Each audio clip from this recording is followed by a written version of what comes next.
Simon not the pilot. Go to hell, tell Elias we no give up. Hello, biafrans.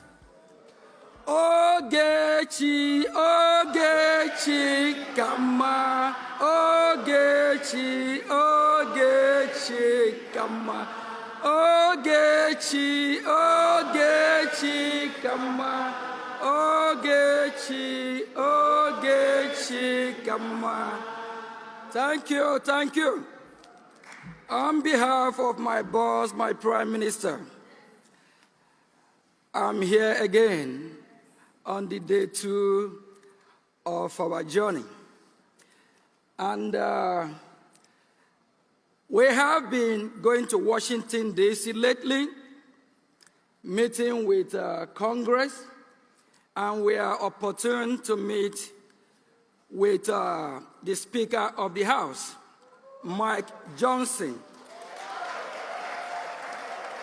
And if you all don't know, Mike Johnson is the #3 ranking most powerful person on earth. After the president, you have the vice president, then the Speaker of the House. And we have met with a lot of Congress men and women, and we have somebody who made that happen. That is the Jim Mora firm. We have our lobbyist here with us, Elias. I call him my friend, and I call him my brother. So we have been in this journey together. Please welcome Elias. Elias will be doing a really great job. Thank you. Take the stage.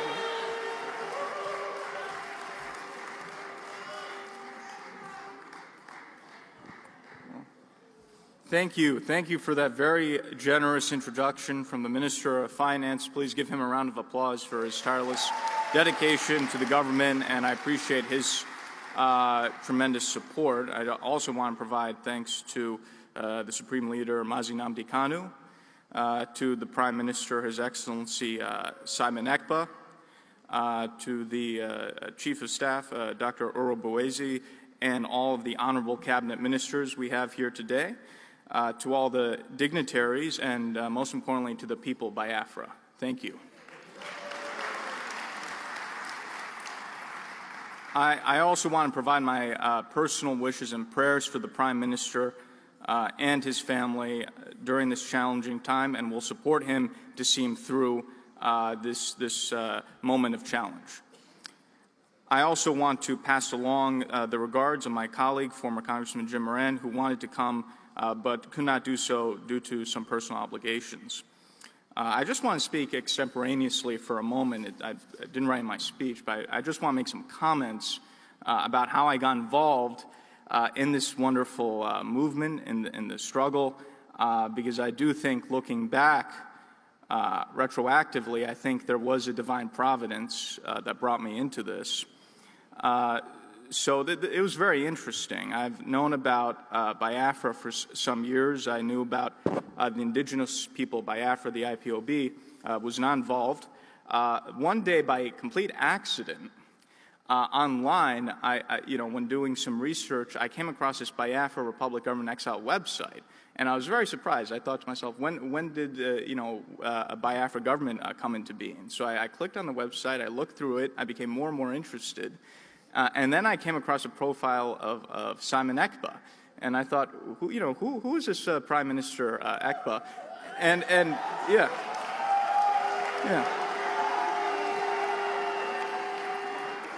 So I became more and more intrigued. I went to his Wikipedia, I read it, talking about all the work he's doing, how he's based in Finland, and I became more and more intrigued. I was like, this is such an interesting person. I have to find out what's going on here. So I sent an email to the general email of the Biafra Republic Government Exile website, just saying that I was interested in learning more about the organization, because I was genuinely curious. This seemed very fascinating to me. And I received back an email personally from the Prime Minister saying he wanted to speak with me. So we spoke for the first time, and I was immediately impressed. I saw how brilliant he was. I saw that he was a visionary leader. I saw that he knew he was doing, how tactical he was. But most important, I saw that he had the special, intangible qualities of a leader and a historic leader. And I immediately knew there's something very special here. And this is something I've experienced with. I've dealt with leaders, presidents, prime ministers all over the world of different countries. My own family, I come from a revolutionary family in Greece where we've had many generations of freedom fighters.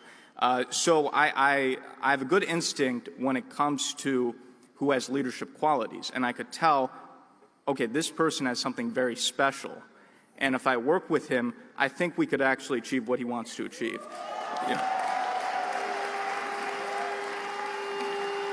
Yes. So over time, over many months, we developed a very close personal relationship. And also, he saw something in me, and he said, I really want you to get involved in this. I want you to be part of this cause. And so I began formally my lobbying representation June this year, and I think in a few months, we've changed the course of history.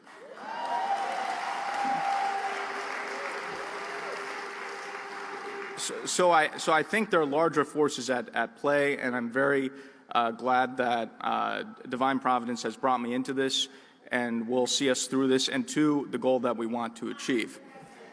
And when I first started this journey, when I first was presented by the Prime Minister to the Biafran people, I said that I'll not only be a lobbyist, but a fellow freedom fighter for the independence of Biafra.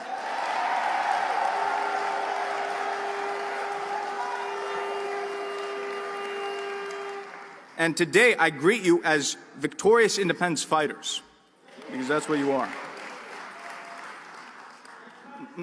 Yeah, my friends, this occasion is an illustrious one that will forever be in our hearts and will be passed along to future posterity as a seminal moment in our great struggle for freedom.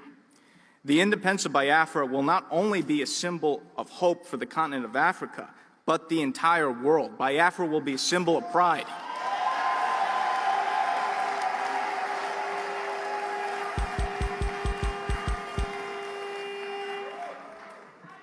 In the 1960s, President John F. Kennedy and the United States government played an important role in supporting the decolonization of Africa and supporting various African independence leaders and African nationalist movements. President Kennedy understood that supporting the African people rather than the European colonists was not only the right thing to do and the moral thing to do, but in the interests of the United States, which at the time had been competing with the Soviet Union for influence in Africa and throughout the world.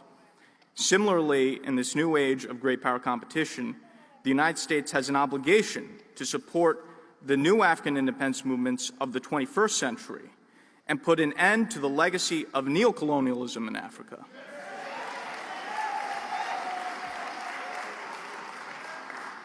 And Nigeria is one of the worst examples of neocolonialism, a failed British project.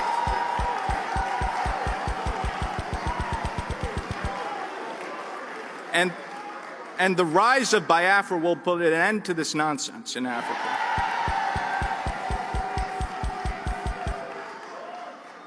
As the Biafran government lobbyist in Washington, D.C., I've taken the Biafran message, or we could even say the Biafran gospel, to the highest levels. We have spoken to the Congress. We have spoken to the White House. We have spoken to the think tanks and the decision makers in Washington.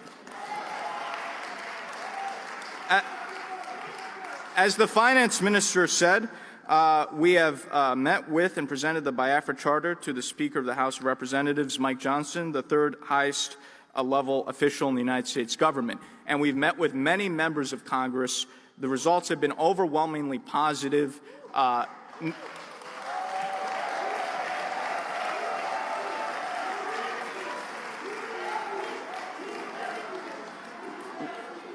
We have received overwhelming support. We've already received many commitments. Not a single member of Congress or U.S. official that I've met with have expressed any support for Nigeria. So we're on the right track, and we're in a very good position as we move into the future.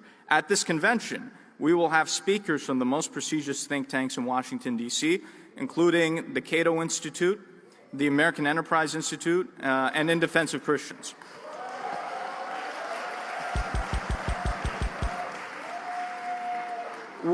we have seen the fruits of this engagement with powerful longtime U.S. diplomats such as Ambassador Tibor Nagy and the American Enterprise Institute, Dr. Michael Rubin, who will be speaking at this convention.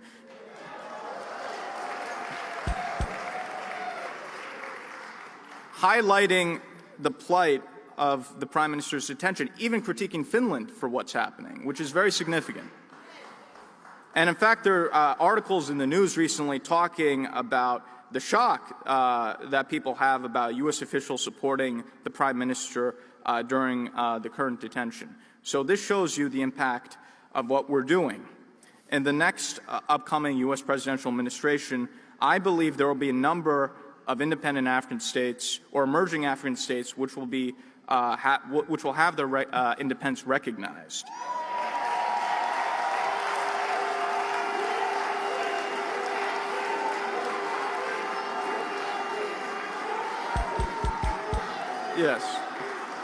Yes. There are already many discussions. There's already talk about, for example, recognizing Somaliland as independent from Somalia in the coming Trump administration. With our work in Washington, D.C., we will guarantee Biafra is on that list of countries to be recognized.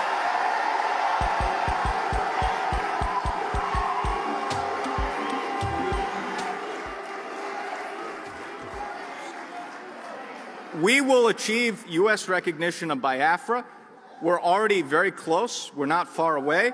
And once we have that recognition, it will be very easy to get UN recognition, other recognition, as I've said before, where the U.S. leads, others follow.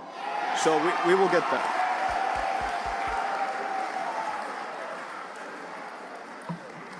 I have also, through my international contacts, interacting with world leaders, have put out feelers about Biafra to other independent states, including in Africa. As you heard, my good friend and my other client, the president of the Eritrean government in exile, recognizes and will be the first country to recognize the United States of Biafra.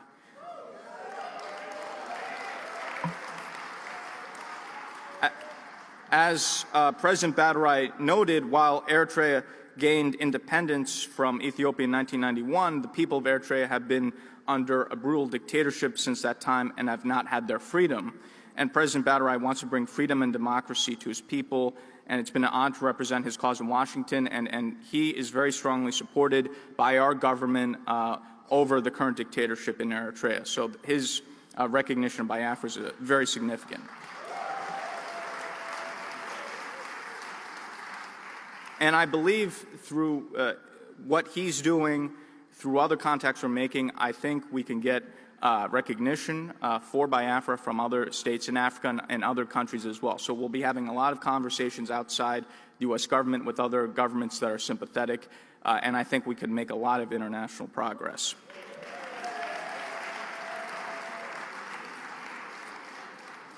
Biafra's struggle for independence is a sublime one, in which the lands of its indigenous people can finally take control of their own destiny. For too long, the people of Biafra have suffered under colonial bondage and now neo-colonial oppression, being forced to be under the Nigerian yoke.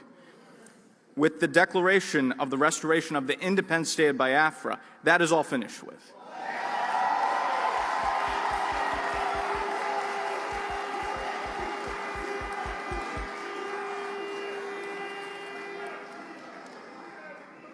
Let us strive to create a new nation which will serve its people and be an example to the world. My fellow Biafrans, my fellow freedom fighters, long live independence, long live an independent and sovereign Biafra. Thank you.